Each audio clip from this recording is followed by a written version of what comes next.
नमस्कार साथियों। हम लोग आज व्यक्तित्व के मनोविश्लेषण सिद्धांत पर बात करेंगे। व्यक्तित्व के मनोविश्लेषण सिद्धांत की बात अगर की जाए, व्यक्तित्व के सिद्धांतों में अगर मनोविश्लेषण सिद्धांत की बात की जाए तो जिस चेहरे को आप देख पा रहे हैं यहाँ पर स्क्रीन पर, ये व्यक्ति ऑस्ट्रिया की राजधानी वियना का एक मनोचिकित्सक जिसका नाम सिगमंड फ्रायड है। मैं बताना चाह रहा हूं, ऑस्ट्रिया की राजधानी वियना से बिलोंग करने वाले मिस्टर सिगमंड फ्रायड एक मशहूर मनोवैज्ञानिक के रूप में भी हम इनको जानते हैं।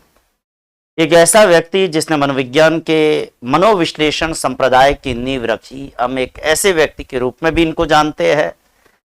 हम ऐसे व्यक्ति के रूप में भी सिगमंड फ्रायड को जानते हैं जिनको दुनिया का सबसे गंदा मनोवैज्ञानिक माना जाता है, क्योंकि छोटे छोटे मासूम बच्चों में सेक्सुअल टेंडेंसी को देखना, ये अगर किसी मनोवैज्ञानिक ने किया तो मिस्टर सिगमंड फ्रायड ने किया।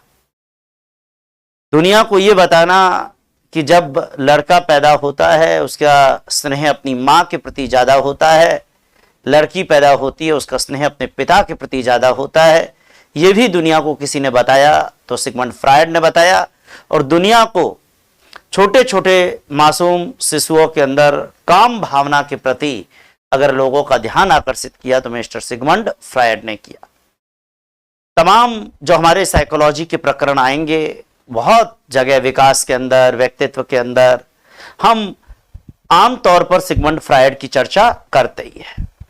सिगमंड फ्रायड एक ऐसा व्यक्ति था जिसके बारे में हिटलर भी, जो जर्मनी का तानाशाह शासक था हिटलर, वो ये कहता था कि मेरे साम्राज्य में फ्रायडवाद के लिए कोई जगह नहीं, फ्रायडवाद के लिए मेरे साम्राज्य में कोई जगह नहीं। जर्मन तानाशाह शासक हिटलर को यह कहना पड़ा, तो सीधी सी बात है कि फ्रायड के सिद्धांतों को किस प्रकार चुनौती दी गई। मगर आज इतने सालों बाद हम ये मानते हैं कि सिगमंड फ्रायड ने चाहे कुछ भी कहा हो, लेकिन उनकी बात में जरूर दम था। और यही कारण है कि हम एजुकेशन साइकोलॉजी में मिस्टर सिगमंड फ्रायड को पढ़ते हैं। मैं मिस्टर सिगमंड फ्रायड की बात करूं और उनका व्यक्तित्व का मनोविश्लेषण सिद्धांत पर भी आपको लेकर चलूं, तो सबसे पहले जब बात सिगमंड फ्रायड की आती है तो मैं आपकी जानकारी में ये लाना चाहूंगा, आमतौर पर मिस्टर सिगमंड फ्रायड के इस मनोविश्लेषण सिद्धांत की बात जब होती है तो हम व्यक्तित्व की संरचना को दो प्रकार के मॉडल के तहत स्टडी कर सकते हैं। हम लोग व्यक्तित्व की संरचना इसको दो तरीके से स्टडी कर सकते हैं, दो तरीके से इसको हम डिस्कस कर सकते हैं। मैं व्यक्तित्व की संरचना के दो मॉडल के अंदर अगर मैं बात करूं तो एक मॉडल व्यक्तित्व की संरचना का आकारात्मक मॉडल है, जिसमें चेतन और अचेतन मन की बात होती है और उनके बीच की अवस्था को अर्ध चेतन मन भी कह सकते हैं, चेतन अचेतन अर्धचेतन मन। लेकिन व्यक्तित्व की संरचना में दूसरा मॉडल जिसकी बात विशेष रूप से हम इस सिद्धांत के तहत करने वाले हैं वो है गत्यात्मक मॉडल। व्यक्तित्व की संरचना के दो मॉडल है हमारे पास, एक आकारात्मक मॉडल है और एक गत्यात्मक मॉडल है। जब मैं व्यक्तित्व की संरचना के आकारात्मक मॉडल में बात करता हूं तो मैं मन की अवस्थाओं पर आपका ध्यान ले जाता हूं, और मन की वो अवस्थाएं जिनको हम चेतन कहते हैं, जिनको हम अचेतन कहते हैं, और इन दोनों के बीच की तीसरी अवस्था को हम क्या कहते हैं, अर्ध चेतन कहते हैं। तो ये जब हम चेतन, अचेतन और अर्धचेतन को पढ़ते हैं तो हम व्यक्तित्व के आकारात्मक मॉडल में होते हैं, व्यक्तित्व की संरचना के आकारात्मक क्लासिफिकेशन, आकारात्मक वर्गीकरण में होते हैं। लेकिन व्यक्तित्व की संरचना का एक गत्यात्मक मॉडल भी है, जिसमें हम व्यक्तित्व के तीन पहलुओं पर डिस्कस करते हैं, एक इदम, एक ईगो और एक सुपर ईगो। आपको ध्यान हो, व्यक्तित्व के तीन महत्वपूर्ण पहलू, एक इदम है, एक ईगो है और एक सुपर ईगो है। व्यक्तित्व के तीन महत्वपूर्ण पहलुओं पर आपका ध्यान मैं आकर्षित करूंगा, और कोई भी परीक्षा जिसमें एजुकेशन साइकोलॉजी कोर्स में है वहां इदम, ईगो और सुपर ईगो पर अक्सर प्रश्न पूछे ही जाते हैं। इदम, जिसको हम हिंदी में उपा अहम भी कह सकते हैं, उपा अहम। ईगो, जिसको हम हिंदी के अंदर अहम भी कह सकते हैं, और सुपर ईगो, जिसको हम हिंदी में परा अहम भी कह सकते हैं। तो कहने का मतलब या तो उपा अहम, अहम और परा अहम कह दो, या इदम, ईगो और सुपर ईगो कह दो। इदम के लिए अंग्रेजी के अंदर इद भी लिखा जा सकता है, इद, इद या इड, ये भी लिख सकते हैं। ईगो, इसके लिए अंग्रेजी में EGO, ईगो, और सुपर ईगो के लिए अंग्रेजी के अंदर सुपर ईगो। ये इस तरीके से हम इसको लिख सकते हैं। मैं बताना चाहूंगा, आमतौर पर व्यक्तित्व के दो भाग, दो वर्गीकरण, एक आकारात्मक है और एक गत्यात्मक है। अगर मैं पहले व्यक्तित्व के आकारात्मक वर्गीकरण पर बात करूं, हालांकि आकारात्मक वर्गीकरण पर बात तो हमारी बार बार चलती है। व्यक्तित्व की संरचना जब मनोविश्लेषण सिद्धांत में पढ़ी जाती है और उसमें बात अगर व्यक्तित्व की संरचना के आकारात्मक मॉडल पर हो, तो मैं आपका ध्यान आकर्षित करना चाहूंगा कि व्यक्तित्व के तीन भाग होते हैं। व्यक्तित्व के तीन भाग कह दो, या फिर हमारे मन के तीन भाग कह दो, हमारे मन की तीन अवस्थाएं कह दो। जब हम व्यक्तित्व के आकारात्मक मॉडल में पढ़ते हैं तो हम ये पढ़ते हैं कि मन की कितनी अवस्थाएं हैं। मूल रूप से तो दो ही अवस्था है, लेकिन दो के बीच में एक तीसरी अवस्था भी है। एक चेतन अवस्था है, दूसरी अचेतन अवस्था है, और इन दोनों के बीच मन की एक तीसरी अवस्था भी है, जिस पर भी हमें बात अवश्य करनी चाहिए, और वो तीसरी अवस्था है अर्ध चेतन। तो चेतन, अचेतन और अर्धचेतन हमारे माइंड की तीन स्टेज है। मैं बताना चाह रहा हूं कि चेतन अवस्था का मतलब होता है हमारे मन की पूरी जागृत अवस्था, और अचेतन अवस्था का मतलब होता है हमारे मन की पूरी प्रसुप्त अवस्था। लेकिन अर्धचेतन इन दोनों के बीच की अवस्था है, जहां व्यक्ति थोड़ा बहुत चेतन है और थोड़ा बहुत अचेतन है।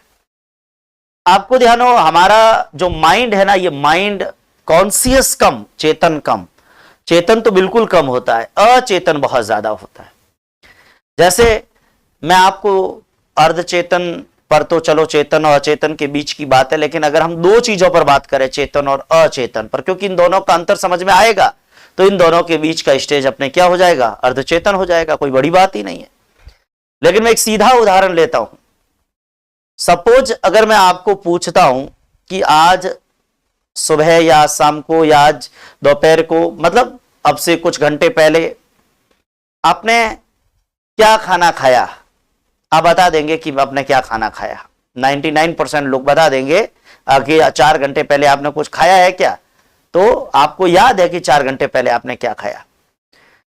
बहुत सारे लोग ऐसे होते हैं जिनको कल रात का खाना भी पता है, कल रात का, पिछली रात का, पिछले दोपहर का भी पता है, परसों का भी पता हो सकता है, 2 दिन पहले का खाना भी पता हो सकता है।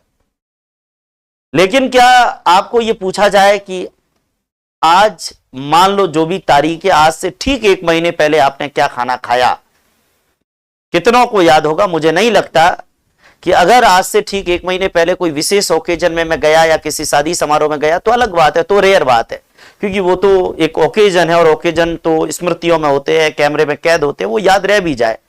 लेकिन नॉर्मल डे है, मान लो रूटीन डे है, और मैं अगर पूछ लूं कि आज से ठीक 1 महीने पहले आपने क्या खाना खाया था, मुझे नहीं लगता कि किसी भी व्यक्ति को आज से ठीक 1 महीने पहले और एग्जैक्ट टाइम दे दे कि इतने बजे आपने क्या खाया, उसे याद होगा। अगर उस समय कोई इवेंट है, जैसे किसी दोस्त के साथ में विशेष बैठे और दोस्त के साथ में डिनर कर रहे, एक मतलब विशेष कोई याद जुड़ी हुई है, तब तो याद रह भी सकता है। लेकिन याद नहीं जुड़ी हुई है, रूटीन डे है, जैसे रोज खा रहे हैं घर पे वैसे ही खाना खा रहे हैं, तो मुझे नहीं लगता कि 1 महीने पहले ठीक किसी को भी पता होगा कि खाना क्या खाया था। 1 महीने, 2 महीने, 4 महीने पहले, 6 महीने पहले याद होता है क्या? नहीं होता है। अगर ये कह दे कि भाई की शादी थी 2 महीने पहले और उस समय सामने वाले समधी जी आए थे, उनके साथ खाना खाने बैठे, तब क्या खाया, तो एक पर्टिकुलर इवेंट से जोड़कर फिर भी याद हो जाएगा। लेकिन अदरवाइज हमको याद नहीं होता है, हमको याद नहीं होता है। और मैं एक चीज और कह दूं, कि जो चीजें हमें हमारे दिमाग में होती है और हमें पूरी की पूरी याद होती है वो जागृत है। जैसे आज सुबह क्या खाना खाया, आज सुबह क्या पढ़ाई की, आज सुबह किस दोस्त से मिले, कल किस दोस्त से मिले थे, कल क्या खाया था, ये हमारे दिमाग में कॉन्शियसनेस में है। और मैं अभी पढ़ा रहा हूं, आप पढ़ रहे हैं और आपको पता है कि आप जितेंद्र बोहरा से पढ़ रहे हैं, आपको पता है कि आप साइकोलॉजी पढ़ रहे हैं, आप पढ़ने के लिए बैठे और आप क्यों पढ़ रही है आपको पता है। इसका मतलब आप अपने कॉन्शियस माइंड से, आप अपने चेतन दिमाग से पढ़ रहे हैं। लेकिन मानिए मैंने आपको कहा कि 1 महीने पहले रूटीन वे में आपने क्या खाना खाया आपको पता नहीं है, इसका मतलब वो आपका कौन सा दिमाग था, वो आपका प्रसुप्त दिमाग था, सोया हुआ दिमाग था, जिसमें वो बात चली गई। हमारे जो काम की चीजें होती है वो कॉन्शियस माइंड में रहती है, लेकिन बहुत सारी चीजें ऐसी होती है समय के साथ वो कॉन्शियस की जगह हमारे कौन से माइंड में चली जाती है, नॉन कॉन्शियस माइंड में, हमारे अचेतन मस्तिष्क का भाग बन जाती है। ये बहुत क्लियर बात है और मुझे नहीं लगता कि इसमें किसी प्रकार की कोई दिक्कत हमारे साथियों को होनी चाहिए।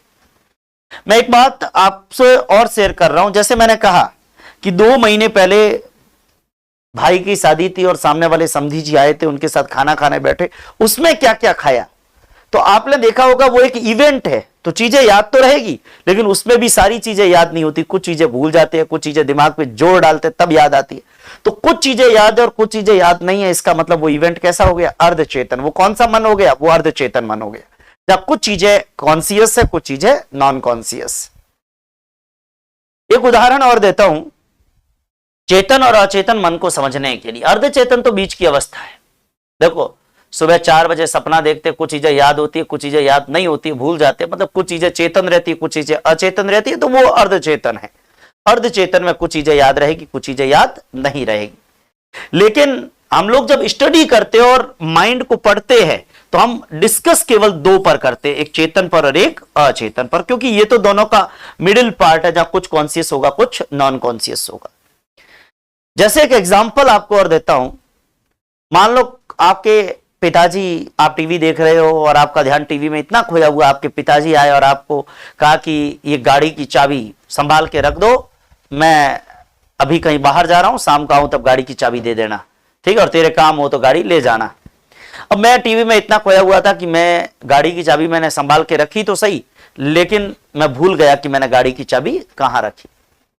शाम को पिताजी आए, पिताजी ने कहा कि बेटा वो गाड़ी की चाबी दी थी। पिताजी आपने गाड़ी की चाबी दी थी, कब दी थी? आप आज सुबह से मैं आपसे मिला ही नहीं हूं। पिताजी आंखें तरेर रहे हैं, क्योंकि पिताजी ने कहा मैं तो आया था, तू टीवी देख रहा था, तुम तो फिल्म देख रहे थे और फिल्म के अंदर तुम्हारा ध्यान तो उसी चीज के अंदर था कि पुष्पराज झुकेगा नहीं, या फिर तुम्हारा ध्यान किसी मूवी के अंदर या तारक मेहता का उल्टा चश्मा, जो भी देख रहे हैं आप, आपकी जो भी चॉइस है, चाहे कुछ भी मान ले, लेकिन आप फिल्म में इतने खोए हुए थे, पिताजी की बात पर ध्यान नहीं दिया और अब पिताजी आंखें तरे रहे, मैंने चाबी दी, तुम्हें याद ही नहीं है। अब आप कमरा इधर उधर और आप दिमाग पे जोर डाल रहे, पापा कब आए थे, कब चाबी दी थी, मैंने चाबी कहां रखी थी, क्योंकि आपका ध्यान फिल्म में तो कॉन्शियस था, लेकिन जो गाड़ी की चाबी दी ना, वो घटना ही आपके नॉन कॉन्शियस माइंड में, अचेतन दिमाग में चली गई। ठीक है, फिर दिमाग पे ज्यादा जोर डालते हैं ना तो अचेतन से चेतन में आने का प्रयास करती है वो घटना। तो कहने का मतलब यह है कि चेतन का मतलब जागृत मस्तिष्क होता है, अचेतन का मतलब प्रसुप्त मस्तिष्क होता है, और अर्धचेतन दोनों के बीच की अवस्था होती है। देखो जब भी मौका मिलता है ना तो ये अचेतन मन की चीजें चेतन होने का प्रयास करती है। कई बार अचेतन मन की चीजें जब चेतन होने का प्रयास करती है तो गड़बड़ भी हो जाती है। हमारे भारतीय समाज में आपने देखा होगा, महिलाएं शादी पर गाली गीत गाती है, सीठने, क्योंकि हमारे आम समाज में पुरुष तो हर वाक्य में हेल्पिंग वर्ब का प्रयोग कर लेते हैं, मतलब हेल्पिंग वर्ब मतलब गाली का प्रयोग कर लेते हैं। आप भी जो साथी देख रहे हैं ना, बहुत सारे जो मेल स्टूडेंट्स है, जेंट्स है, उनमें क्या होता है, आमतौर पे मेरे आसपास मैंने जितने लोग देखे, 70% लोग ऐसे पुरुषों में मिलेंगे जिनका वाक्य भी हेल्पिंग वर्ब से प्रारंभ होता है और जिनका वाक्य भी हेल्पिंग वर्ब से खत्म होता है। यहां हेल्पिंग वर्ब का मतलब गाली सूचक शब्द से है। महिलाओं में 30% महिलाएं होती है, पुरुषों में 70% पुरुष होते हैं। तो महिलाएं गाली सूचक शब्दों से वाक्य को शुरू या एंड नहीं करती है, इसका मतलब ये तो नहीं कि उनके अचेतन मन में कहीं न कहीं गालियां नहीं है। तो हमने क्या किया, विवाह के अंदर गाली गीत, जहां पर महिलाएं अपने अंदर की सारी भड़ास निकाल दे, तो कम से कम मौके बेमौके वो गालियां प्रकाशित नहीं हो, वो अचेतन से चेतन में ना आए। कभी कभी आपने देखा होगा छोटा बच्चा खेल रहा है और खेलते खेलते एकदम कंचे खेल रहा है और कंचे खेलता खेलता पास पड़ी साइकिल की आवाज निकाल देता है। अब आप बताओ साइकिल की आवाज निकालने में उसको क्या मजा आया, लेकिन उसके अचेतन मन में वो एक प्रकार की भावना है, वो प्रकाशित होती है, बाहर आती है और उसके दिमाग में क्या सूझता है, साइकिल की हवा निकाल देता है। या फिर आपके घर छोटा बच्चा है, आपके बाल खींचना शुरू कर देता है। तो ये बच्चे हैं, बच्चों में भी होता है, बड़ों में भी होता है। तो मैं क्या कह रहा हूं कि कई बार हमारे अचेतन मन की चीजें जैसे ही चेतन होने का प्रयास करती है, हम बड़े होते हैं तो दिमाग पे कंट्रोल होता है, छोटे बच्चों में अचेतन मन से जो भी बात दिमाग में आई वैसा काम कर दिया।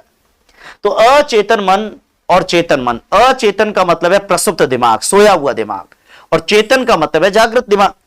और मैं हमारे साथियों को यह बताना चाहूंगा कि हमारा जो मस्तिष्क होता है ना, मस्तिष्क, आपको जानकारी हो, हमारा जो माइंड है, इस माइंड का 90% पार्ट क्या होता है, अचेतन होता है। मतलब हमारा 90% भाग तो अचेतन ही है। सीधा सीधा उदाहरण दूं ना, अब आपको, जैसे मैंने खाने का ये एग्जांपल लिया, आपको 2 दिन का खाना याद है, लेकिन हम 28 साल के हैं, 30 साल के, 35 साल के, तो 35 साल में 2-4 दिन का खाना याद है, बाकी सारा खाना तो हमारे अचेतन मन में है।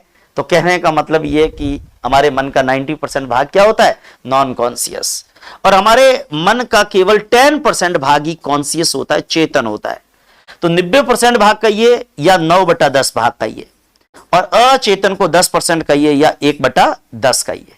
अब आप में से बहुत सारे स्टूडेंट कहेंगे सर अर्धचेतन तो लिखा ही नहीं, क्योंकि चेतन और अचेतन के बीच की एक स्टेज अर्धचेतन है, जहां थोड़ा चेतन थोड़ा अचेतन। तो मन की बेसिकली 2 ही अवस्था है, चेतन अचेतन, लेकिन कुल अवस्थाएं कितनी है, 3, क्योंकि दोनों के बीच में अर्धचेतन जो है ना, उसको अलग से कंसीडर नहीं करते, वो दोनों के बीच की एक अवस्था है।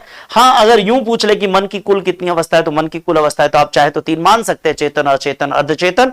लेकिन अर्धचेतन वास्तव में अलग से स्टडी करने की जगह चेतन और अचेतन दोनों के बीच की एक स्टेज होती है, जहां थोड़ा बहुत चेतन है, थोड़ा बहुत अचेतन है, थोड़ा कॉन्शियस है, थोड़ा नॉन कॉन्शियस है। मैं एक बात बताना चाह रहा हूं कि सिगमंड फ्रायड ने एक समुद्र से या पानी के गिलास से मैं एक कंपेरिजन करता हूं, ध्यान देना। जैसे पानी का गिलास है, ठीक है, पानी के गिलास की जगह आप समुद्र में भी कह सकते हैं, और ये पानी के गिलास के अंदर मान लो ये पानी है, ये क्या है, ये पानी है। अब इस पानी के ऊपर बर्फ का टुकड़ा, मान लो ये पानी है और इस पानी के ऊपर बर्फ का टुकड़ा है, क्या है, बर्फ का टुकड़ा। अब आप मुझे बताइए, ये बर्फ का टुकड़ा पानी के ऊपर तैर रहा है, तैरता हुआ भाग केवल बहुत कम दिखाई देता है, 10%। 90% पानी का ये जो बर्फ का टुकड़ा है ना, इसका 90% भाग बर्फ का टुकड़ा डूब रहा है। 90% भाग क्या हो रहा है, डूब रहा है, और ये डूबता हुआ भाग क्या है, अचेतन। और 10% भाग बर्फ के टुकड़े का जो पानी के ऊपर तैर रहा है, ये तैरता हुआ भाग क्या है, ये चेतन मस्तिष्क है। ये क्या है, ये चेतन मस्तिष्क है। तो ये भी एक बहुत महत्वपूर्ण बात यहां पर आपके जहन में जरूर होनी चाहिए, मुझे लगता है। मैं बताना चाह रहा हूं, मिस्टर सिगमंड फ्रायड ने, ध्यान देना, सिगमंड फ्रायड ने अचेतन मन की तुलना समुद्र में डूबते हुए हिमखंड से की। समुद्र की जगह मैंने गिलास लिया, एक ही बात है। समुद्र में डूबते हुए हिमखंड से की,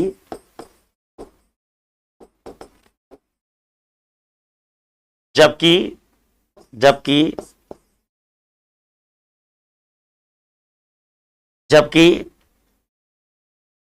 बर्फ का वह टुकड़ा जो तैर रहा है, जबकि तैरता हुआ हिमखंड, यूं कह दो भले, जबकि तैरता हुआ हिमखंड किसकी तरह है, चेतन मन की तरह है। तो तैरता हुआ हिमखंड तो बहुत कम है, 10% ही है। तो तैरता हुआ हिमखंड किसकी तरह है, चेतन मन की तरह है। आपको जानकारी हो, सिगमंड फ्रायड ने अचेतन मन की तुलना की है समुद्र में डूबते हुए हिमखंड से। जैसे मैंने कहा पानी का गिलास है, अब पानी के गिलास में आप देखिए कि ये यहां तक जो ये बर्फ का टुकड़ा ये डूब रहा है, तो ये जो डूबता हुआ बर्फ का टुकड़ा है, ये क्या है वास्तव में? ये बर्फ का टुकड़ा जो पानी के अंदर डूब रहा है, ये अचेतन मन है। और केवल मामूली भाग जो ऊपर तैर रहा है, ये क्या है? ये चेतन मस्तिष्क की तरह है। तो चेतन तो बहुत कम होता है, आपको ध्यान हो, ये इतना ही भाग चेतन, जैसे मैंने 10% कहा, तो चेतन तो बहुत कम है, लेकिन ये भाग जो डूब रहा है पानी के अंदर, आपको जानकारी हो, ये डूबता हुआ जो भाग है, ये वास्तव में क्या है? ये अचेतन मन की तरह है। ये बहुत महत्वपूर्ण बात अपने को पता होनी चाहिए। ध्यान दें, तो कहने का मतलब इस तरीके से ये आपको पता हो कि अचेतन मन मतलब एकदम सोया हुआ दिमाग, और चेतन मन मतलब एकदम जागृत मस्तिष्क। इस तरीके से हम इसको समझ सकते हैं। लेकिन अब सिगमंड फ्रायड, चूंकि हम उनकी थियरी की बात कर रहे हैं और हमारा व्यक्तित्व की बात हो रही है, तो मूल रूप से हम व्यक्तित्व के गत्यात्मक मॉडल पर चर्चा जरूर करना चाहेंगे। सिगमंड फ्रायड ने व्यक्तित्व की संरचना के गत्यात्मक मॉडल पर बात की, और आपको जानकारी हो, सिगमंड फ्रायड जिन्होंने व्यक्तित्व की संरचना के गत्यात्मक मॉडल पर बात की, बताना चाह रहा हूं, मैं आपकी जानकारी में लाना चाहूंगा, बहुत अच्छे से आप जो है वो दिमाग में रखिएगा।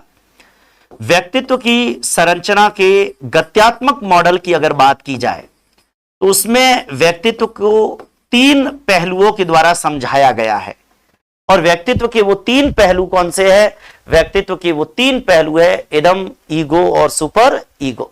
ध्यान दें, मिस्टर सिगमंड फ्रायड ने व्यक्तित्व के 3 पहलू बताए। कितने पहलू बताए? 3 पहलू। व्यक्तित्व के 3 पक्ष होते हैं, व्यक्तित्व के 3 पहलू होते हैं, और आपको जानकारी हो, व्यक्तित्व के 3 एस्पेक्ट होते हैं पर्सनालिटी के। ये 3 एस्पेक्ट कौन से हैं? एक इदम है। एक क्या है? इदम। इदम कहिए, चाहे इड कहिए, और चाहे इसको उपा अहम कहिए, और चाहे इसको अंग्रेजी में इड लिख दो।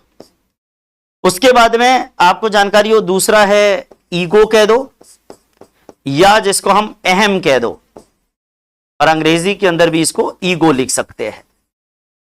और तीसरा जिसको मैं कह रहा हूं सुपर ईगो, सुपर ईगो, या जिसको हम कह रहे हैं परा अहम, परा अहम, और जिसको हम लिख सकते हैं सुपर ईगो।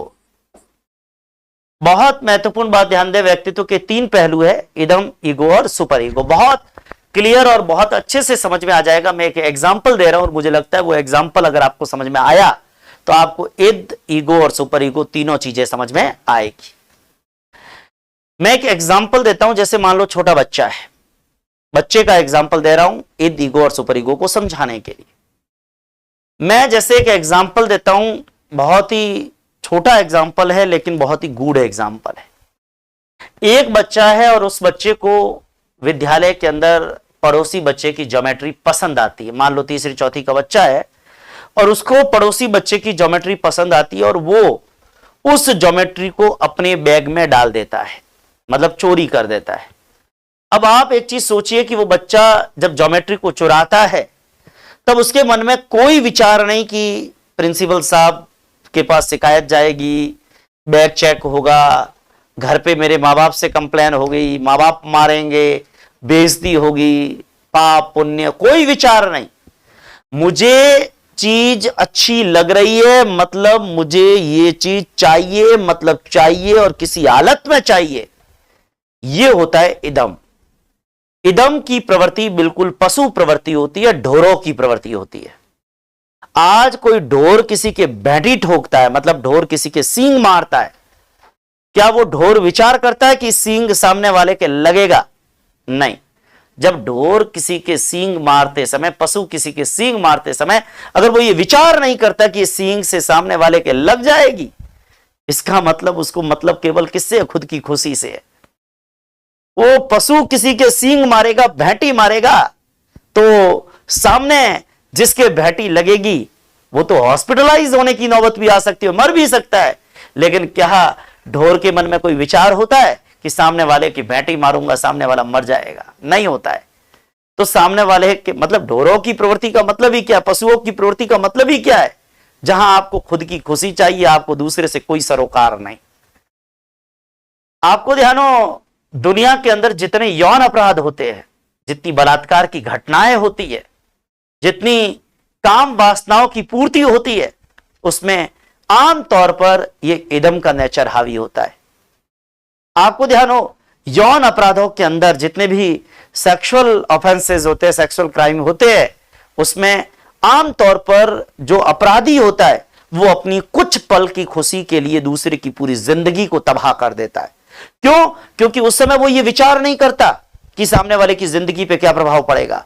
वो ये विचार भी नहीं करता कि पकड़ा जाऊंगा तो जिंदगी भर जेल हो जाएगी। वो ये विचार भी नहीं करता कि इस दरिंदगी के कारण मुझे फांसी भी हो सकती है। वो ये विचार भी नहीं करता कि मेरे मां बाप वो कितना तिल तिल रोएंगे कि उनके बच्चे ने इतना गलत काम किया। अब आप सोचिए, कुछ पल की खुशी के लिए सामने वाले की पूरी जिंदगी तबाह, और खुद के मां बाप को भी जिंदगी भर रोने के लिए वो छोड़ देता है। ऐसे यौन अपराध करने वाले लोग, तो इसका मतलब उनके अंदर कौन सी टेंडेंसी हावी होती है? इदम। क्योंकि इदम का मतलब ही पशु प्रवृत्ति है, इदम का मतलब ही वर्तमान आनंद है, इदम का मतलब ही तात्कालिक सुख है। इदम का मतलब तो मुझे खुशी चाहिए, वो खुशी कैसे भी मिले, मुझे कोई मतलब नहीं है खुशी कैसे मिलेगी, लेकिन खुशी चाहिए, मतलब चाहिए। ये है इदम। ईगो समझना हो वो भी बताता हूं। ईगो, अगर बच्चा ज्योमेट्री चोरी का विचार दिमाग में आए, लेकिन दूसरे ही पल विचार आए कि ज्योमेट्री चोरी तो कर रहा हूं, लेकिन चोरी करूंगा और ये अभी अगर इसको पता चला, ये टीचर को कहेगा, बात प्रिंसिपल तक जाएगी, पूरी क्लास की या स्कूल की सभी बच्चों की बैग चेक होगी, और ज्योमेट्री अगर मेरे बैग में मिली तो पहले तो यहां गुरुजी करेंगे दे धना धन धना धन धना धन, उसके बाद घर में मां बाप करेंगे धना धन धना धन धना धन, और उसके बाद में दोस्त चढ़ाएंगे चोर चोर चोर चोर चोर।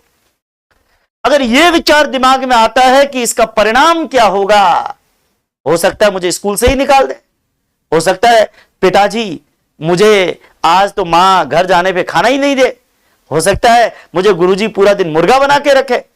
अगर इस प्रकार के विचार आते हैं जिसमें हम परिणाम की चिंता करें, हम वास्तविकता पर विचार करें, हम क्या इफेक्ट हो रहा है वो चीज देखें, तो इसका मतलब आप कौन सी प्रवृत्ति में है? ईगो में है। तो आप ईगो में है।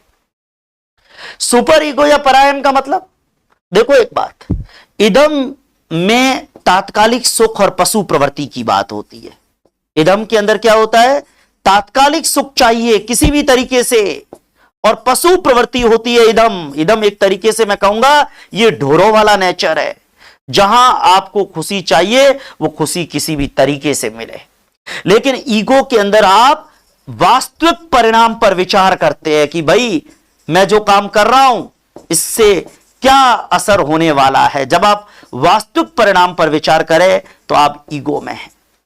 लेकिन जब आप ज्योमेट्री चुराने का विचार आए, लेकिन दूसरे ही पल विचार आए नहीं, चोरी करना तो महापाप है, इस जन्म में भगवान ने मुझे इतना प्यारा बच्चा बनाकर भेजा है, मनुष्य बनाकर भेजा है, अगले जन्म में कीड़ी मकोड़ा बना देगा। मैं बहुत सारे लोगों द्वारा जो है कीड़ी मकोड़ा बनकर बचता फिरूंगा, पैर पे किसी का पैर ना आ जाए। अगले जन्म में भगवान कोई पशु बना सकता है। मतलब तरह तरह का देवीय विचार आए, पाप पुण्य का विचार आए। जब पाप पुण्य और देवीयता का विचार आए तो आप समझ लीजिए कि पाप पुण्य का, नैतिकता का, आध्यात्मिक आस्था का, अगर इस प्रकार का कोई विचार आता है दिमाग के अंदर, तो इसका मतलब ये सुपर ईगो, ये परायम है। ये क्या है? ये सुपर ईगो या परायम है।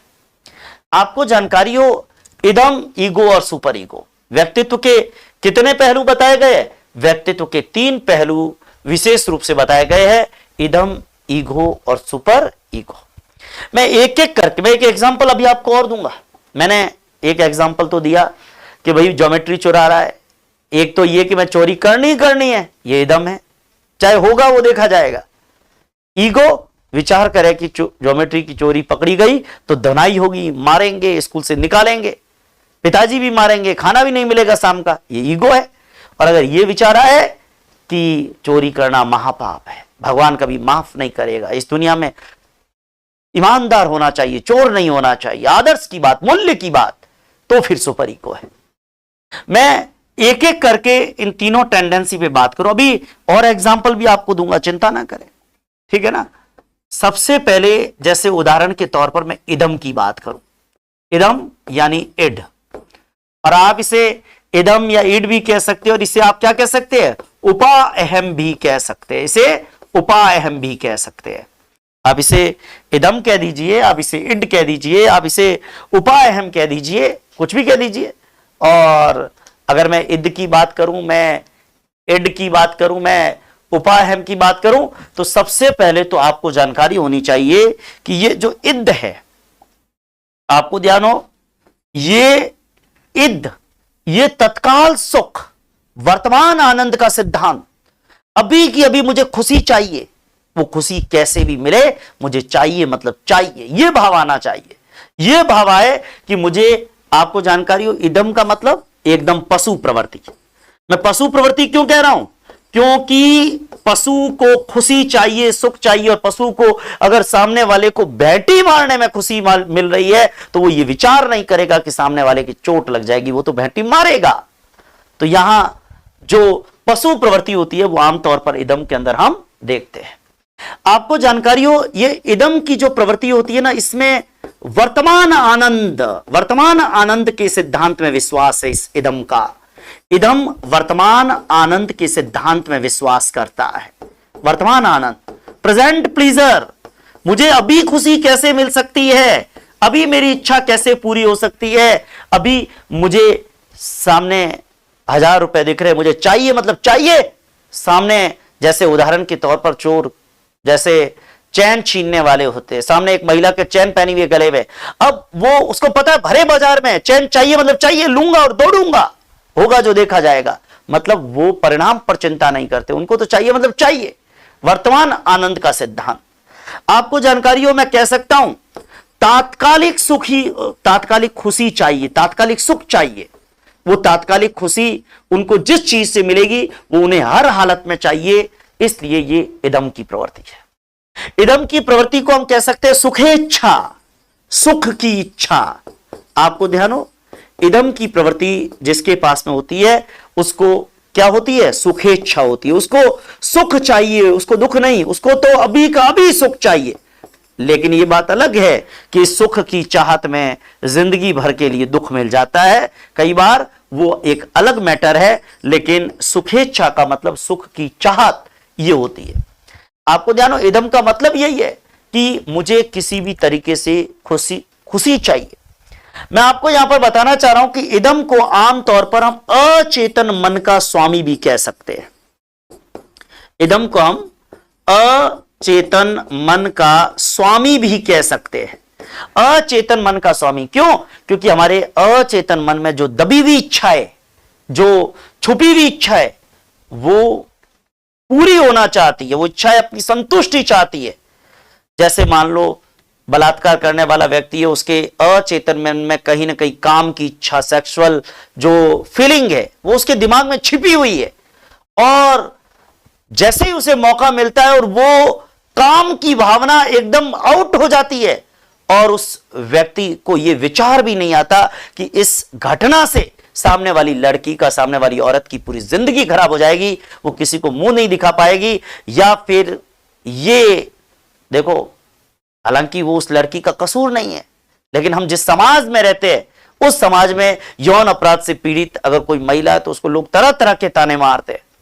तो कहने का मतलब उस आदमी के दिमाग में इतना विचार नहीं आता, और विचार नहीं आता तो वो काम अपराध को, यौन अपराध को जन्म दे देता है। वो ये भी नहीं सोच, चलो उस लड़की का या उस औरत का नहीं, लेकिन अपने खुद के मां बाप का भी विचार नहीं करता कि मेरे किए गए इस कृत्य से लोग मेरे मां बाप को कितना भला बुरा कहेंगे, और उनको, उनके खून पर एक तरीके से गाली होगी, और अगर मुझे सजा मिलेगी तो मेरे मां बाप के लिए जिंदगी खराब हो जाएगी उनकी, ये विचार भी नहीं है। तो कहने का मतलब ये अचेतन मन का स्वामी है। मतलब कहने का मतलब ये सारा जो चीजें होती है ना, ये किस टेंडेंसी के कारण होती है, ये इदम की टेंडेंसी के कारण होती है। मैं बताना चाह रहा हूं अचेतन मन का स्वामी कहते हैं, और आपको जानकारी हो अचेतन मन में दबी हुई इच्छाएं, जो इच्छाएं अचेतन मन में दबी हुई है, जो इच्छाएं अचेतन मन में छुपी हुई है, वो इच्छाएं पूरा होना चाहती है, वो इच्छाएं अपनी संतुष्टि चाहती है। बहुत महत्वपूर्ण बात ध्यान दें, अचेतन मन के अंदर दबी हुई इच्छाएं या अचेतन मन के अंदर छुपी हुई इच्छाएं अपनी संतुष्टि चाहती है, और जिसके कारण व्यक्ति विभिन्न प्रकार के अपराधों को जन्म दे देता है। और आपको ध्यान हो, ये इदम की टेंडेंसी में होता है। जहां ईगो होगा ना, वहां आदमी विचार कर लेगा कि ये गलत काम करने से इसका रिजल्ट क्या होगा, लेकिन इदम में कोई रिजल्ट पे भरोसा नहीं। आपको ध्यान हो, इदम के अंदर आदमी वास्तविकता पर विचार नहीं करता कि वास्तविक परिणाम क्या होगा, यानी वास्तविकता पर विचार नहीं करता कि मैं जो कार्य कर रहा हूं इसका परिणाम बुरा हो सकता है। मैं एक बात और बताऊं, इदम को हम अचेतन मन का स्वामी कहते हैं। इदम के अंदर व्यक्ति तत्काल सुख चाहता है। इदम की प्रवृत्ति में व्यक्ति को क्या उचित है और क्या अनुचित है इसका कोई ध्यान नहीं है। मतलब उचित या अनुचित पर का ध्यान ही नहीं है, तभी तो गलत काम कर रहा है। उचित या अनुचित इसका कोई ध्यान इदम की प्रवृत्ति के अंदर व्यक्ति विचार नहीं कर रहा है। व्यक्ति का कोई मतलब नहीं गलत क्या है सही क्या है। आपको जानकारी हो, अगर हम जीवन के अंदर बात करें, देखो जीवन के अंदर बात करें तो निश्चित रूप से जितने भी अपराध होते हैं, देखो केवल यौन अपराध ही नहीं, कोई आदमी बैंक में डाका डालता है, बैंक में डाका डालता है, वो उसको पैसे से मतलब है, उसको इस बात से विचार नहीं कि डाका डालूंगा बैंक से, ये गलत नहीं है, ये गलत है, ये लीगल नहीं है, मैं पकड़ा जाऊंगा, मेरे माँ बाप परेशान होंगे, मैं परेशान होऊंगा, जेल में डाला जाऊंगा। जो अपराध करने वाले लोग हैं उनके अंदर आमतौर पर कौन सी टेंडेंसी होती है, मैं एक बात बताना चाह रहा हूं, बहुत जितने भी यौन अपराध होते हैं, और केवल यौन अपराध ही नहीं दूसरे अपराध भी, देखो यौन अपराधों में विशेष रूप से ये बात एकदम कर रहा हूं क्योंकि यौन अपराध जितने भी होते हैं ना, उसमें व्यक्ति के मन में तात्कालिक सुख का ही विचार आता है कि मुझे अभी ये चीज मिल सकती है, लेकिन वो ये विचार नहीं करता कि बाद में इसका परिणाम क्या होगा। तो इसीलिए वो इदम के चक्कर में अपराध कर बैठता है। आपको ध्यान हो, यौन अपराध या अन्य जो भी अपराध होते हैं, उन अपराधों का कारण, यौन अपराध या अन्य जो भी अपराध होते हैं उन अपराधों का कारण अगर कोई टेंडेंसी होती है तो आमतौर पर वो कौन सी टेंडेंसी होती है, वो इदम की टेंडेंसी होती है। और आपको ध्यान हो, जब हम विकास की अवस्थाएं पढ़ते हैं तो विकास की अवस्थाओं के अंदर शेषवावस्था होती है ना, छोटी अवस्था कह दो। आपको ध्यान हो, इदम की प्रवृत्ति जन्म के बाद अगर सबसे पहले कोई प्रवृत्ति विकसित होगी तो सीधी सी बात है, जन्म से यह प्रवृत्ति धीरे धीरे विकसित होती है, क्योंकि छोटे बच्चे होते हैं उनमें आपको पता ही है नैतिकता का अभाव होता है, और छोटे बच्चों को तो जिद पूरी होनी चाहिए। छोटे बच्चे होते हैं ना, आप कभी गौर करिएगा, आपके घर में एक छोटा बच्चा है और आप कभी पब्लिक पार्क में घूमने के लिए गए, आपका बच्चा तो उसके पास में बच्चों वाली साइकिल नहीं, आप तो बच्चे को लेकर गए अपनी बाइक पे या अपनी कार में, लेकिन एक दूसरा बच्चा वहां पर खेल रहा है पार्क में और उसके पास में बढ़िया साइकिल है जिसके ऊपर बैठा है, वो कार वाली साइकिल आती है ना जो ग्रास के ऊपर वो चल रहा है बच्चा। आपके घर का बच्चा है, वो भी पार्क में टहलते टहलते उसको सामने वाले की साइकिल पे मन आ गया और उसने क्या किया, वहां जाकर उस बच्चे को नीचे उतारा और अगर थोड़ा बहुत दम है तो, और खुद जाकर बैठ गया। ये नहीं सोचेगा कि साइकिल उसकी है और ये भी नहीं सोचेगा कि उसको गिराऊंगा तो उसके लग जाएगी, भग जाएगी।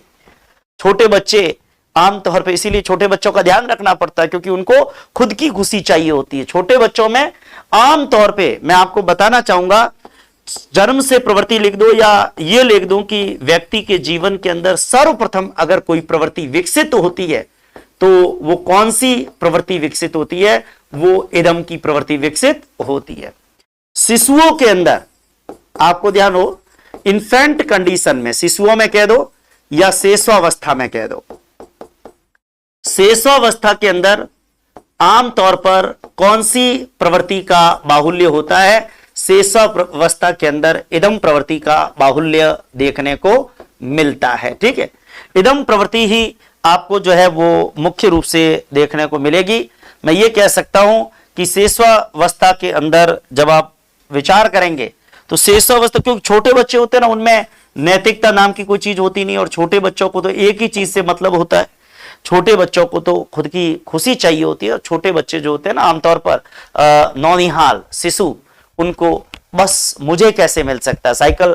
घर में दो छोटे भाई होते हैं, ठीक है ना, दो छोटे भाई होते हैं, दो में से मान लो एक के पास में आप एक के लिए एक खिलौना लेके आ गए, दूसरे के लिए दूसरा खिलौना लेके आ गए, मगर एक बच्चे को अपना खिलौना नहीं दूसरे का खिलौना पसंद है तो वो लड़ झगड़ के उससे वो खिलौना लेगा, और आपका झगड़ा तभी शांत होगा जब आप दूसरे बच्चे को भी जाके वही खिलौना दिला के आओगे। तो कहने का मतलब छोटे बच्चों में टेंडेंसी कैसी होती है?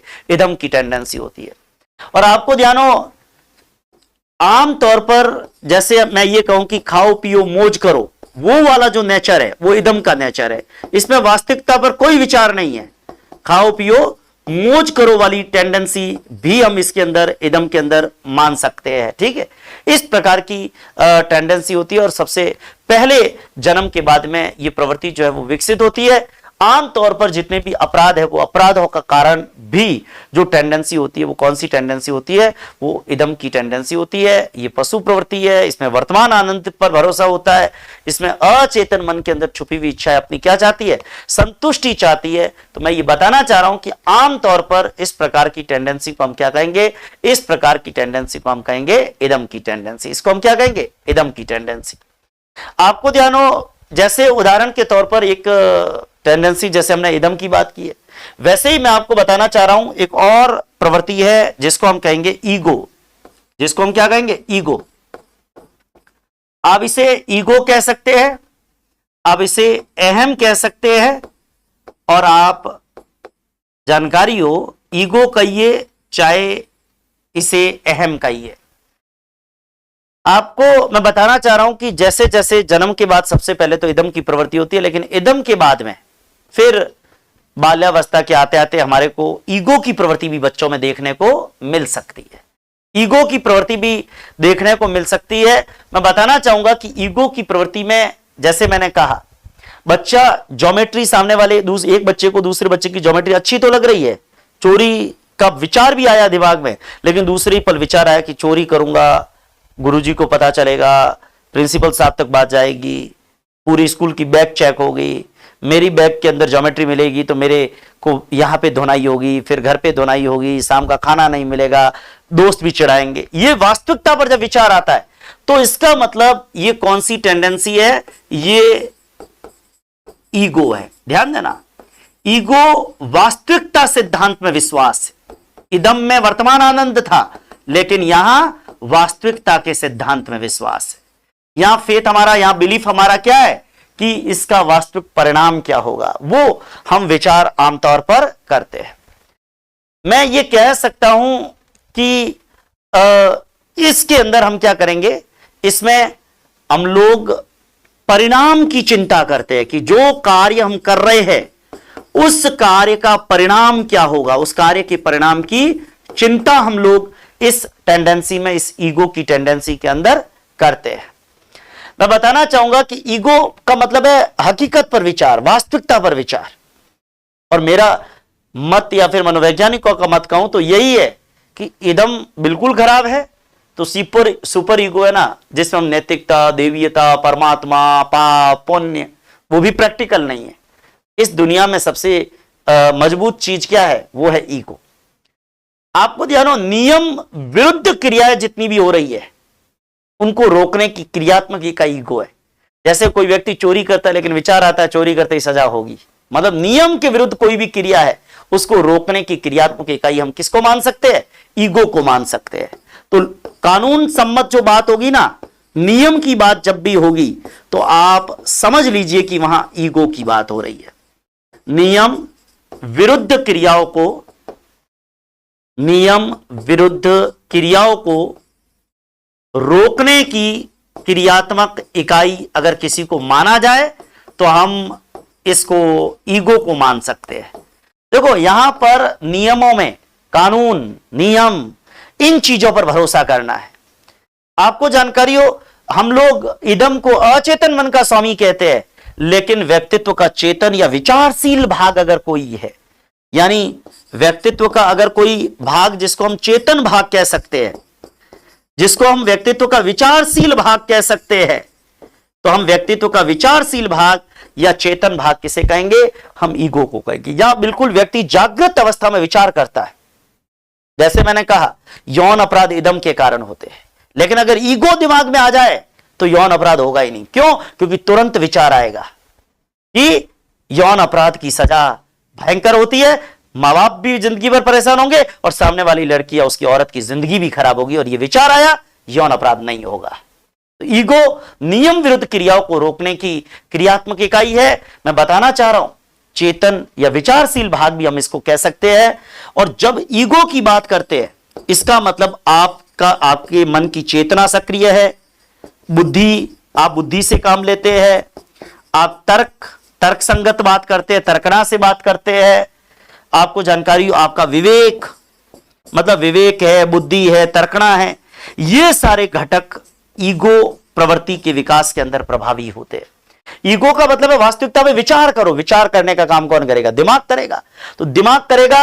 और मैं आपको बताना चाह रहा हूं, देखो आमतौर पे अपराधी होते हैं ना, उनका हम कहते हैं ना कि इसका दिमाग ही खराब, मेंटल इंबैलेंस। लेकिन जिनका ईगो हावी है, जिनका ईगो मजबूत है, इसका मतलब उनका मानसिक संतुलन बहुत अच्छा होता है। मैंने यहां पे बुद्धि लिखा, तर्क लिखा, विवेक लिखा, चिंतन लिखा। इसका मतलब मैं यह बताना चाह रहा हूं कि आमतौर पर कोई भी कार्य करने से पहले अगर व्यक्ति संज्ञानपरक निर्णय करे, संज्ञानपरक निर्णय, कॉग्निटिव डिसीजन, सोच समझकर निर्णय, ज्ञान के आधार पर निर्णय, बुद्धि के आधार पर निर्णय, तर्क के आधार पर निर्णय, तो व्यक्ति अपराध करेगा ही नहीं, गलत काम करेगा ही नहीं। इसका मतलब संज्ञानपरक निर्णय जो किए जाते हैं वो इस ईगो की टेंडेंसी के अंदर किए जाते हैं। आपको जानकारी हो, जब ईगो की बात कर रहे हैं तो ईगो के अंदर हम लोग क्या करते हैं? हम लोग ईगो के अंदर हमारी इच्छाएं और हमारी वास्तविकता है, उनके बीच में बैलेंस बिठाते हैं। मतलब हम उन इच्छाओं को पूरा करने का प्रयास करेंगे जिससे किसी का अहित नहीं हो, जिससे हमारा अहित नहीं हो। ठीक है, हम उस कार्य को करना चाहेंगे जिससे हमारा और हमारे परिवार का नुकसान नहीं हो, जिससे हमें कोई इलीगल, हमारे पे कोई आरोप ना लगे, हमें कोई सजा ना हो। तो हम लोग किस पे विचार करते हैं? ईगो पे विचार करते हैं। मैं बताना चाह रहा हूं कि आमतौर पर जब ईगो की बात होती है, इसका मतलब हमारी इच्छाओं और हमारी वास्तविकता दोनों के बीच में, मतलब हकीकत में वो, जैसे मान लो मेरी इच्छा तो है कि मुकेश अंबानी जैसा बंगला मेरे पास होना चाहिए, लेकिन दूसरे ही पल विचार आता है कि मेरी इतनी हैसियत नहीं है कि मुकेश अंबानी जैसा बंगला मेरे पास हो। मुकेश अंबानी जैसा बंगला मेरे पास तभी हो सकता है अगर मेरा व्यापार सेटल नहीं है, मैं एक आम आदमी हूं और उतना सारा पैसा चाहिए, तो वो उसके लिए मुझे क्राइम करना पड़ेगा। विचार आता है नहीं, वो अपने बस की बात नहीं है। लेकिन वो चीज जो हमारे बस की बात है उसको हम हासिल करने का प्रयास करते हैं, यानी हम वास्तविकता पर विचार करते हैं। तो इच्छाओं और वास्तविकता के मध्य एक प्रकार के संतुलन को बिठाने की कोशिश ये ईगो के अंदर की जाती है। ईगो के अंदर हमारी इच्छाएं बहुत सारी है, ढेरों इच्छाएं जो अचेतन मन में छुपी हुई है। अगर हम उन इच्छाओं को पूरा करना चाहेंगे मौका मिलने पर, जिसका वास्तविक परिणाम बुरा ना हो, जिसका परिणाम बुरा होगा, हम उस कार्य को करने की कोशिश नहीं करेंगे। तो कुल मिलाकर संज्ञानपरक निर्णय करके कोई कार्य करो। नियम विरुद्ध क्रियाओं को रोकने की क्रियात्मक इकाई कह दूं, मैं बताना चाहूंगा इदम, आपको जानकारी हो, इदम जो है ना, उसका संबंध हमारी मूल प्रवृत्ति से। हमें खुशी चाहिए, ये हमारी मूल प्रवृत्ति है। इदम में हमें, आपको जानकारी हो, यहां एक बात मैं बताना चाहूंगा कि इदम का संबंध मूल प्रवृत्ति से है। मूल प्रवृत्ति हमारी क्या है? खुशी चाहिए। लेकिन ईगो का संबंध दिमाग से है, चेतना से है, कॉन्शियसनेस। ईगो का संबंध मूल प्रवृत्ति से है, जबकि ईगो का संबंध किससे है? इदम का संबंध मूल प्रवृत्ति से है, जबकि ईगो का संबंध चेतना, विवेक, तर्क, संज्ञान से है। चेतना कह दो, विवेक कह दो, तर्क कह दो, संज्ञान मतलब जानना, जानकारी, ज्ञान। आपको जानकारी हो, इन सबसे ईगो का संबंध है। तो इदम का संबंध तो हमारी मूल प्रवृत्ति से। हमारी मूल प्रवृत्ति तो हमेशा चाहती है खुश रहना, लेकिन तभी दिमाग से निर्णय करते हैं कि ये खुशी मिलेगी, लेकिन इस खुशी के परिणाम बुरे हो सकते, तो हमें लगता है ये खुशी नहीं चाहिए। तो कहने का मतलब ईगो के अंतर्गत हम इच्छाओं और वास्तविकताओं के बीच में एक बैलेंस को बिठाने की कोशिश करते हैं, और ये हमारे व्यक्तित्व का चेतन या विचारशील भाग भी हम इसको मान सकते हैं। मैं एक बात बताना चाह रहा हूं कि ना, तो देखो इदम तो वैसे ही खराब है, पशु प्रवृत्ति है। ईगो और सुपर ईगो में भी ईगो बढ़िया है। आप अगर देवीयता और पुण्यता की बात करो ना, तो जिंदगी नहीं चलती। जिंदगी में वास्तविक कई बार जिंदगी में गलत काम भी करने पड़ते अगर हमारा अहित नहीं हो। मैं सुपर ईगो समझाने से पहले आपको एक बात कह दूं कि सबसे संतुलित व्यक्तित्व कौन सा है जिसमें ईगो मजबूत होता है। सबसे संतुलित व्यक्तित्व हम उसे मानेंगे। देखो मेरी नजर में या मनोवैज्ञानिकों की नजर में ना तो इदम वाला व्यक्तित्व मजबूत है न सुपर ईगो वाला। सबसे संतुलित व्यक्तित्व वही होता है जिस व्यक्ति का ईगो या अहम मजबूत है। ईगो या अहम मजबूत है ना, तो वो व्यक्ति प्रैक्टिकल होगा, ना तो गलत काम करेगा क्योंकि गलत काम करने पर अपराध होगा, सजा मिलेगी, और ना ही पुण्य के चक्कर में एकदम आदर्श बनकर बैठा रहेगा। कई बार झूठ भी बोलना पड़ता है ना, जैसे पुलिस का कांस्टेबल हेलमेट नहीं पहना हुआ रास्ते में पकड़ लिया तो चालान बचाने के लिए कुछ न कुछ हम बहाना भी ढूंढते ही है। अगर आप वहां पर आदर्श की बात करो तो 500 रुपए का जूत लगेगा, वो अलग बात है। एक एग्जाम्पल देता हूं, मुझे लगता है इदम ईगो और सुपर ईगो को समझाने के लिए मेरे जहन में एक एग्जाम्पल आ रहा है और वो एग्जाम्पल मुझे आपको देना चाहिए, बताना चाहूंगा। एक एग्जाम्पल ये है, जैसे मान लो आपकी परीक्षा है, रीट, सीटेट, सुपर टेट, आप जिसके भी स्टूडेंट है, मैं बताना चाह रहा हूं आपका पेपर, और पेपर करने के लिए आप एग्जाम हॉल में गए, कमरे में बैठे हैं, पेपर कर रहे हैं। पेपर करते समय एक बच्चा तो ऐसा है जिसके दिमाग में मैं तो नकल करूंगा ही, मैं तो नकल करूंगा ही, सामने वाले टीचर का जो उखाड़ना है उखाड़ ले। अब आप बताइए, सामने वाला, मुझे टीचर बार बार मना कर रहा है, मैं पास वाले के देख रहा हूं, टीचर ने मुझे रोका, मैंने सामने वाले का पेपर ले लिया, क्या करेगा टीचर? टीचर परेशान होगा, सीधा केंद्र अधीक्षक को बुलाएगा, मुझे पुलिस वाले घसीटते हुए बाहर ले जाएंगे और मेरा पेपर भी जाएगा। लेकिन मेरे दिमाग में एग्जाम हॉल में इदम की प्रवृत्ति आ गई थी, और उस इदम की प्रवृत्ति में मैंने सामने वाले टीचर को धमकी भी दे दी, मेरे करना है वो करूंगा, और तूने ज्यादा बोला ना, एग्जाम हॉल के बाहर आएगा कि नहीं आएगा, तेरे को गुंडों से ऐसा पिटवाऊंगा, जिंदगी भर याद करेगा। ये टेंडेंसी कैसी है? ये इदम की टेंडेंसी, ये इदम की टेंडेंसी है, ये इदम की टेंडेंसी है जिसमें व्यक्ति वास्तविकता पर विचार नहीं कर रहा है। एक लड़का है एग्जाम हॉल में बैठा है, टीचर किसी कारण से क्लास से बाहर गया, मुझे मौका मिला मैं पास वाले से 4 सवाल पूछ सकूं ऑब्जेक्टिव, लेकिन फिर भी मेरे दिमाग में विचार है नहीं पूछूंगा, नकल करना पाप है, महापाप है। सिलेक्शन होना है तो बिना नकल के ईमानदारी से होगा, और नकल करके अगर मैं सेलेक्ट हो भी गया तो भगवान मुझे कभी माफ नहीं करेगा, अगले जन्म में कहीं कीड़ा मकोड़ा बना हुआ फिरता रहूंगा, मेरा मोक्ष नहीं होगा, कल्याण नहीं होगा। अगर ये विचार आ जाए तो ये सुपर ईगो है। अब आप मुझे बताइए, क्या इदम वाला विचार बढ़िया था, क्या सुपर ईगो वाला विचार बढ़िया है? मुझे लगता है ये दोनों ही बढ़िया नहीं है। देखो मैं प्रैक्टिकल बात, ये टॉपिक समझाने के लिए कर रहा हूं। मान लो टीचर किसी काम से, ना तो मेरा इदम, देखो मैंने इदम की टेंडेंसी भी नहीं है, इदम की टेंडेंसी में तो लोग पेपर आउट करवा देते हैं, और जब पकड़े जाते हैं तो परीक्षा से भी डिबार होते हैं और जिंदगी भर जेल में सड़ते रहते हैं। अगर हमारे कानून कड़क है तो जिंदगी भर सड़ते रहेंगे। तो कहने का मतलब वो तो इदम वाले हैं, लेकिन सुपर ईगो वाले तो मौका मिले तो भी बिल्कुल नहीं देखते पास वाले के, वो तो देवता आदमी है। देवता आदमियों का कभी भला इस दुनिया में होता नहीं, क्योंकि देवता आदमियों की जरूरत धरती पे है ही नहीं, उनकी जरूरत तो आसमान में है। लेकिन एक व्यक्ति प्रैक्टिकल है, टीचर आगे खड़ा है, बिल्कुल भी नहीं देख रहा है, सीधा अपनी कॉपी में ध्यान है, लेकिन यूं नजर, यूं यूं यूं, और टीचर जैसे ही क्लासरूम से बाहर गया, बता बता फटाफट बता, फटाफट बता, हाँ देखा एक का है, अच्छा एक का है, अरे हूं तन पचा बताइला, मैं तेरे को बाद में बताऊंगा, तू मेरे को बता, ऐसे करके 4 और जैसे सर हरे सर हरे। ये कैसा है? ये ईगो है।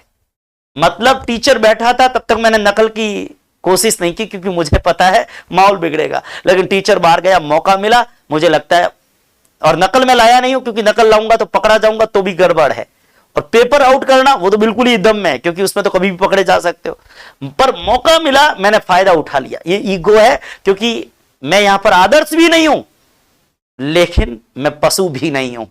इसलिए यह प्रवृत्ति जिसमें जिस व्यक्ति का ईगो या अहम मजबूत होता है, ठीक है ना, ये टीचर के बाहर जाने पे मौके का फायदा उठा लिया, लेकिन टीचर बाहर आया सतर्क हो गए, ये ईगो वाले लोग हैं। और टीचर बैठा है और उसको धमकाने वाले, ये इदम वाले लोग हैं। टीचर बाहर है फिर भी नकल नहीं करूंगा, ये सुपर ईगो वाले लोग। तो सबसे मजबूत पर्सनैलिटी कौन सी होती है? जिस व्यक्ति का ईगो मजबूत होता है, जिस व्यक्ति का अहम मजबूत होता है। मैं आपको बताना चाह रहा हूं, इसी तरीके से एक तीसरी टेंडेंसी भी आती है जिसको मैं समझा तो चुका ही हूं, लेकिन कुछ बातें उसके ऊपर भी हमें लिख लेनी चाहिए।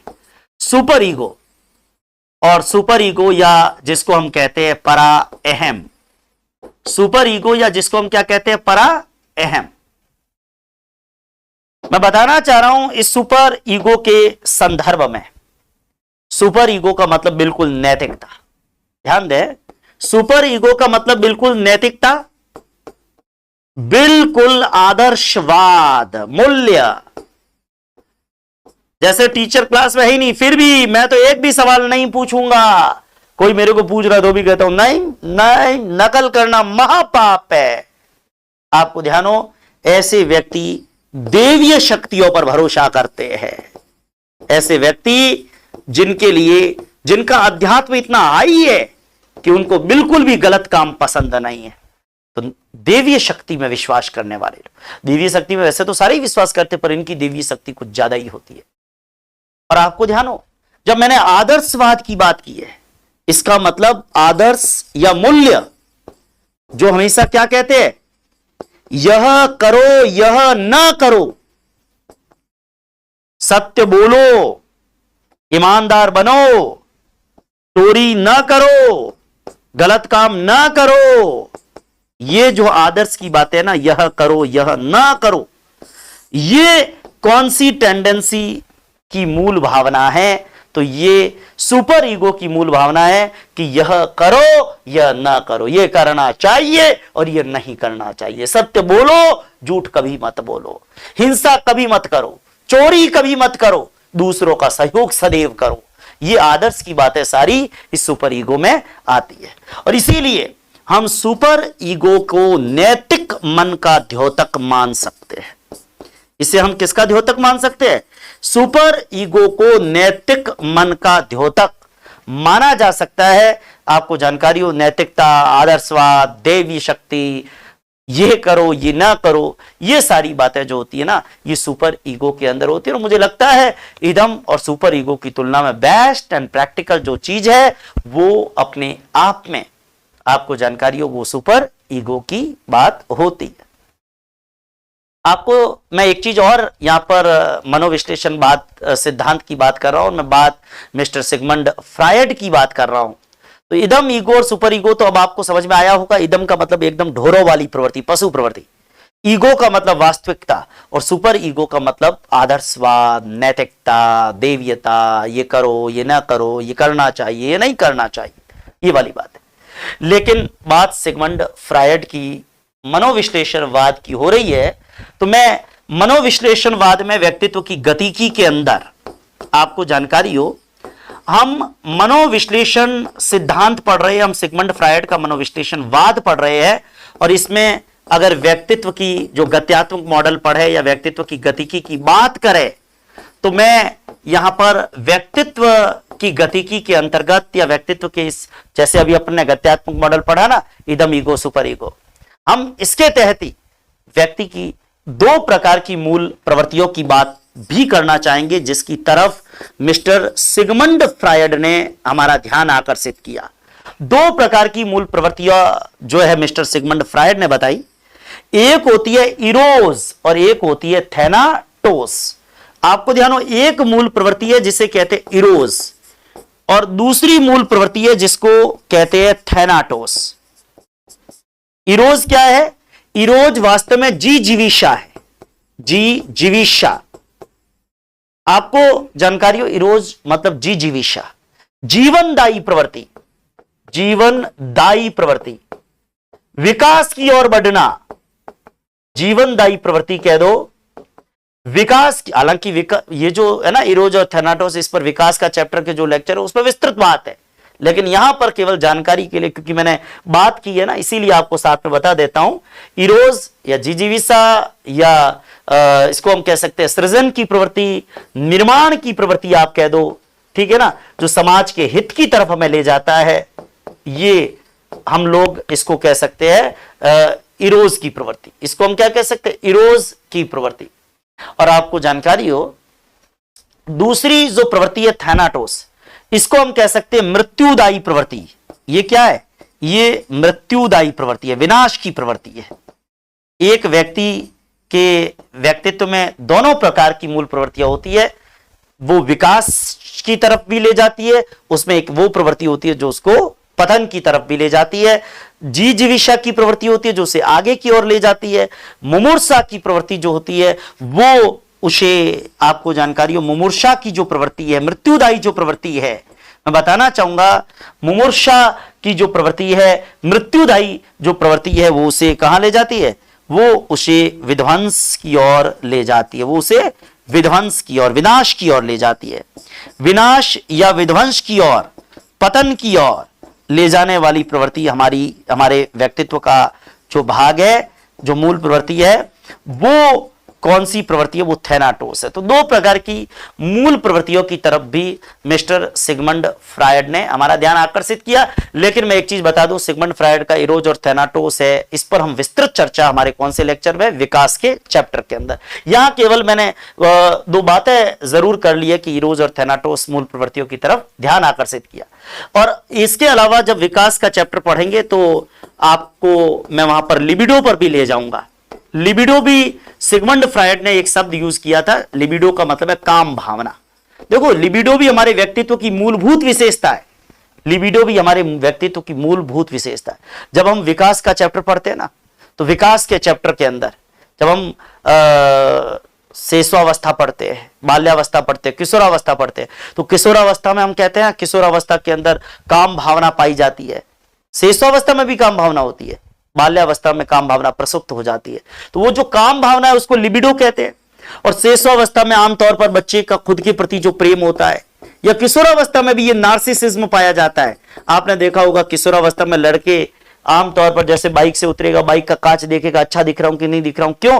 क्योंकि खुद के प्रति जो आकर्षण, खुद को भी अच्छा बनाने की कोशिश, अच्छे अच्छे कपड़े पहनो ताकि लोग मेरे प्रति अट्रैक्ट हो। तो इसी लिबिडो यानी विषम लिंगी के प्रति जो आकर्षण या काम भावना, उसके कारण व्यक्ति खुद को भी आकर्षित बनाने की कोशिश करता है, जिसको हम नार्सिसिज्म कहते हैं, स्वमोह कहते हैं। स्वमोह कह दीजिए या खुद के प्रति प्रेम कह दीजिए, जिसको ये जो लिबिडो और नार्सिसिज्म जो वर्ड है ना, ये भी मिस्टर सिगमंड फ्रायड ने यूज किया। हालांकि मैं आपको फिर कह रहा हूं, इरोज पर, थैनाटोस पर, लिबिडो पर और नार्सिसिज्म पर विस्तृत चर्चा विकास के अध्याय के अंदर होने वाली है, या विकास के अध्याय के जो वीडियो लेक्चर है उसके अंदर आप देख सकते हैं। ये सारी चर्चा आपको विकास के चैप्टर में मिलेगी। तो कहने का मतलब, इस तरीके से हमने व्यक्तित्व के मनोविश्लेषण सिद्धांत को पढ़ने की कोशिश इस अध्याय के अंदर, इस चैप्टर के अंदर हमने करी है। और मुझे पूरी उम्मीद है कि आपको व्यक्तित्व का ये सिद्धांत, जिसके अंदर इदम की बात है, जिसमें ईगो की बात है, जिसमें सुपर ईगो की बात है, ये आपको बहुत अच्छे से समझ में आया होगा। और निश्चित रूप से आपको बहुत अच्छे से इन चीजों को समझने की कोशिश करिएगा। इदम, ईगो और सुपर ईगो की बात, जो बात किसने करी थी? जो बात हमारे मशहूर विद्वान मिस्टर सिगमंड फ्रायड ने करी थी। तो निश्चित रूप से ये इदम, ईगो और सुपर ईगो का आपको बहुत अच्छे से सिद्धांत समझ में आना चाहिए। ठीक है, क्लियर है? क्लियर है? चलिए, एक, चूंकि मैं ये चैप्टर ले रहा हूं तो यहां पर एक चीज और आपसे डिस्कस कर लूं, ठीक है? और वो चीज है व्यक्तित्व का क्षेत्रीय सिद्धांत। व्यक्तित्व का क्षेत्रीय सिद्धांत कुर्ट लेविन का, ठीक है? व्यक्तित्व का क्षेत्रीय सिद्धांत किसने दिया था? कुर्ट लेविन ने दिया था। बहुत सिंपल है और 2-4 लाइन का ही है, इसलिए मैं इसी चैप्टर के साथ, इसी वीडियो लेक्चर के साथ इसकी बात करना चाह रहा हूं। व्यक्तित्व का क्षेत्रीय सिद्धांत, वैसे अधिगम में भी तो आप पढ़ते हो ना, क्षेत्रीय सिद्धांत या वातावरण सिद्धांत। वही व्यक्तित्व का क्षेत्रीय सिद्धांत, जिसकी चर्चा किसने की? व्यक्तित्व का क्षेत्रीय सिद्धांत, जिसकी चर्चा गेस्टाल्टवादी मनोवैज्ञानिक कुर्ट लेविन ने करी। गेस्टाल्टवादी मनोवैज्ञानिक, देखो गेस्टाल्टवाद जिस पर विस्तृत चर्चा अधिगम के चैप्टर में है। अधिगम का जब चैप्टर आप पढ़ते हैं तो वहां पर वर्दाइमर, कोहलर, कॉफका, कुर्ट लेविन जैसे बहुत सारे गेस्टाल्टवादियों को हम पढ़ते हैं। ये जर्मनी से निकला हुआ मनोविज्ञान का एक संप्रदाय है जिसको हम गेस्टाल्टवाद कहते हैं, और ऐसे ही एक गेस्टाल्टवादी थे कुर्ट लेविन। आपको मैं बताना चाह रहा हूं कि व्यक्तित्व का क्षेत्रीय सिद्धांत क्या कहता है। व्यक्तित्व का क्षेत्रीय सिद्धांत यह कहता है कि हम जिस क्षेत्र में रहते हैं, जिस वातावरण में रहते हैं, और वातावरण में हम अपने लक्ष्य की ओर आगे बढ़ते हैं, और जब हम लक्ष्य की ओर आगे बढ़ते हैं तो जिंदगी में परेशानियां आती है, बाधाएं आती है, उन बाधाओं का सामना करते हैं और लक्ष्य को पाने की कोशिश करते हैं। लक्ष्य को तय करना, बाधाओं का आना, बाधाओं को पार करते हुए लक्ष्य तक पहुंचने का प्रयास करना, और इस पूरे प्रयास के अंदर प्राणी और वातावरण के बीच में जो संघर्ष होता है, उसी संघर्ष से व्यक्ति का व्यक्तित्व निखर कर सामने आता है। उसी से जैसे देखो आज मैं आपको पढ़ा रहा हूं, शुरू से लेके ऐसा तो नहीं है जैसा आज मेरा अनुभव है, आज से 15 साल पहले भी वैसा रहा होगा। धीरे धीरे अनुभव आए, परिस्थितियां आई, बहुत सारी सिचुएशंस क्रिएट हुई, परिस्थितियों से संघर्ष हुआ, और संघर्ष से निखर कर और व्यक्ति जब लगातार मेहनत करता रहता है। मैं कई बार कहता हूं हमारा जिंदगी जो है ना, ये चलती का नाम है, पड़ी का नाम खटाला है। हम जिंदगी में संघर्ष करते हैं, लक्ष्य चुनते हैं, लक्ष्य की ओर आगे बढ़ते हैं, सफलताएं भी मिलती है और असफलताएं भी मिलती है, आपको ध्यान हो, लेकिन असफलताओं से घबराते नहीं है। हमारे शरीर का हर ऑर्गन, हमारा आज हृदय है 24 आवर्स, आपको ध्यान हो 24 आवर्स दिन में 24 घंटे हमारा हृदय काम करता है, हफ्ता भर काम करता है, महीना भर काम करता है, 365 दिन काम करता है, इसलिए हम जीवित हैं। और हमारा हृदय अगर एक पल के लिए भी धड़कना बंद हो जाए, हमारी मृत्यु हो जाएगी। आपको ध्यान हो, हमारे कान, हमारे शरीर के ऑर्गन्स, हमारी किडनी, हमारा लिवर, ये 24 आवर्स काम करते हैं। तो फिर हम अपने लक्ष्य को तय करके और उस लक्ष्य को पाने के लिए पूरे डेडिकेशन के साथ काम क्यों नहीं करते? अगर हम लक्ष्य को तय कर ले और उस लक्ष्य को पाने की कोशिश के अंदर जो असफलता आती है, उन असफलताओं को पार पाने के प्रयास में जो प्राणी और परिस्थिति के मध्य संघर्ष होता है, उसी संघर्ष का परिणाम क्या है? उसी संघर्ष का परिणाम व्यक्तित्व होता है। ध्यान दे, मैं बताना चाहूंगा, व्यक्ति, आपको जानकारी हो, व्यक्ति वातावरण में अनेक कठिनाइयों, अनेक बाधाओं को या कठिनाइयों को पार करता हुआ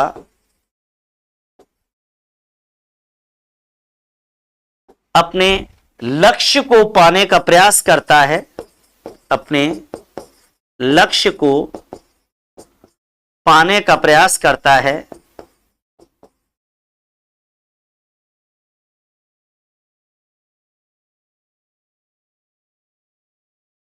आपको जानकारी हो, हम लोग आमतौर पर अपने लक्ष्य को पाने का प्रयास जो है वो करते हैं, और आपको जानकारी हो, इन्हीं कठिनाइयों को पार करते हुए हम लक्ष्य तक पहुंचने की कोशिश करते हैं। आपको मैं बताना चाह रहा हूं, लक्ष्य तक पहुंचने के प्रयास में, लक्ष्य तक पहुंचने के प्रयास में वातावरण या परिस्थिति,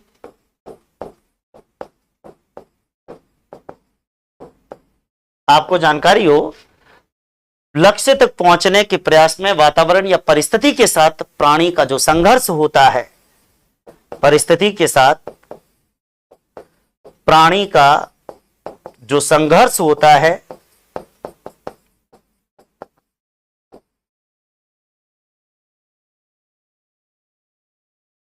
उसी से उसका व्यक्तित्व